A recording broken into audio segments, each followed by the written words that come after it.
మా దురదృష్టం ఏంటంటే అంతకుముందు మా తెలంగాణలో అంతా కలిసినప్పుడు మాకుండేది గుడి. మేము శ్రీశైలం గుడిని విడిపోవడం వలన కోల్పోయినా కూడా మాకు ఈ భక్తి అయితే మాకు ఎప్పుడు కూడా ఉంటుంది. కాకపోతే మాకు కొంత ఇబ్బందికరమైన వాతావరణం ఎక్కడుందంటే తిరుమల తిరుపతి దేవస్థానం నుండి మా తెలంగాణ నుంచి వచ్చేటువంటి భక్తులు కొంత గత గవర్నమెంట్ నుంచి నిర్లక్ష్యానికి గురికి కాబడతా ఉన్నారు. ఆ విషయంలో మేము ఇప్పుడు ప్రస్తుత గవర్నమెంట్తో మంతనాలు జరుపుతూ ఉన్నాము.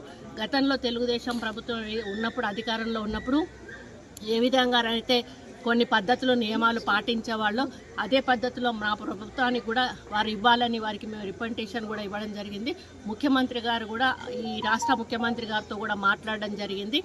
వారు కూడా ఒక పాజిటివ్ వేలో మేమందరం కూడా చర్చించుకొని మొన్ననే వాళ్ళ కమిటీ కూడా వేయడం జరిగింది. కాబట్టి కమిటీలో నిర్ణయించుకొని మరి తెలంగాణకు నుంచి అధిక భక్తులు వస్తారు, అధిక రాబడి కూడా వస్తుంది.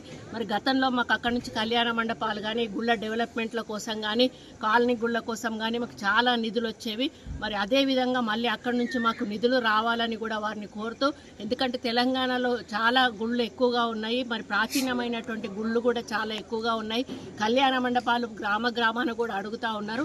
కాబట్టి టీటీడీ వారు తలుచుకుంటే ఇవన్నీ కూడా జరిగే అవకాశం ఉంటుంది. కాబట్టి వారు తప్పకుండా ఒప్పుకొని మా తెలంగాణకు ఒక ప్రత్యేకమైనటువంటి మరి నమ్మకాన్ని కలిగించి మా మీద ఒక ప్రత్యేక దృష్టి సారిస్తారని ఆశిస్తూ మరి స్వామివారికి దర్శనం చాలా బాగా అయింది.